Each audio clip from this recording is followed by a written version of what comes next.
నమస్కారం. 12 జూన్ 2026 శుక్రవారం ఉన్నటువంటి జ్యోతిష శాస్త్రపరంగా ఉన్న వివరాలు గమనిద్దాం. ఈరోజు ముఖ్యంగా కృత్తిక, ఉత్తరాభాద్ర ఈ జన్మ నక్షత్రాల్లో జన్మించిన వాళ్ళకి చాలా అనుకూలంగా ఉంటుంది. ముఖ్యంగా ఉత్తరా నక్షత్ర జాతకంలో జన్మించిన వారు ఎవరైతే వివాహ సంబంధమైన ప్రయత్నాలు చేస్తున్నారో వారికి చక్కటి అనుకూలమైనటువంటి శుభవార్త వినే అవకాశం ఈరోజు చాలా అధికంగా ఉంది. మృగశిర, ఆరుద్ర, చిత్త, స్వాతి, ధనిష్ట, శతభిషం ఈ జన్మ నక్షత్రాల్లో జన్మించిన వారికి ఈరోజు అంత అనుకూలమైనటువంటి రోజు కాదు. ఈరోజు జన్మించబోయే శిశువుల జాతకంలో కూడా కాలసర్పదోషం ఉంది. కాలసర్పదోషంలో ఉన్నటువంటి 12 రకాలని మనం రోజుకొకటి చర్చించుకుంటున్నాం. ఈరోజు 12 రకాలలో 4వ రకమైనటువంటి శంకుపాల కాలసర్పదోషం గురించిన వివరాలు తెలియజేస్తాను.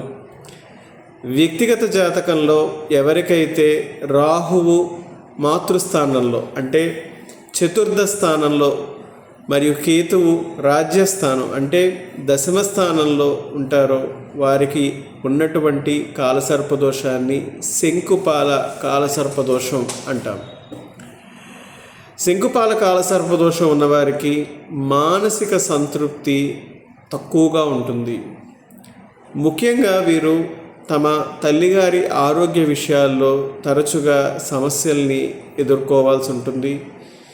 వీరు తమ సొంతానికి వాహనాలు లేదా స్థిరాచరాస్తులు ఏవైనా కొనుగోలు చేద్దామని అనుకుంటే ఆ కోరిక అంత సులభంగా తీరదు. అనేక అడ్డంకులు ఎదురవుతూ ఉంటాయి. శంకుపాల కాలసర్పదోషం ఉన్నవారు జీవితంలో స్థిరపడడానికి కొంచెం ఎక్కువగానే పోరాడాల్సి వస్తుంది అని చెప్పచ్చు. శంకుపాల కాలసర్పదోషం ఉన్నవారికి నేను ఇచ్చే సలహా ఏంటంటే మీరు అతిగా దేనిపై ఆశ పెట్టుకోకుండా ఉండడం మంచిది.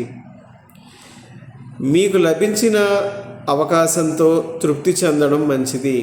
మీరు ఆశ పెంచుకునే కొద్దీ అది దాని ఫలితం దూరం అవుతూ ఉంటుంది. కాబట్టి మీరు మీ యొక్క కర్తవ్యాన్ని, మీరు చేయాల్సిన పనిని మీరు పూర్తి చేసి ఫలితాన్ని దైవానికి విడిచిపెట్టండి. ఎక్కువగా పాజిటివ్ రిజల్టే వస్తుంది మీ ఎఫర్ట్కి అన్న ఆ ఆలోచన మంచిది కాదు.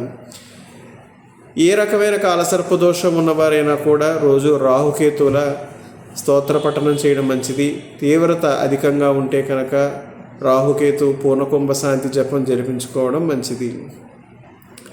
ఇక ఈరోజు యమునా నది పుష్కరాల 11వ రోజు ఈ 12 జూన్ 2026 శుక్రవారం రోజున అశ్విని, ఆరుద్ర మరియు మఖ ఈ జన్మ నక్షత్రాల్లో జన్మించిన వారు పుష్కర నదీ స్నాన సంస్కారం లేదా ఈ జన్మ నక్షత్రాలలో జన్మించి మరణించిన వారికి పితృతర్పణ సంస్కారం ఆచరిస్తే చాలా పుణ్యఫలితంగా ఉంటుంది.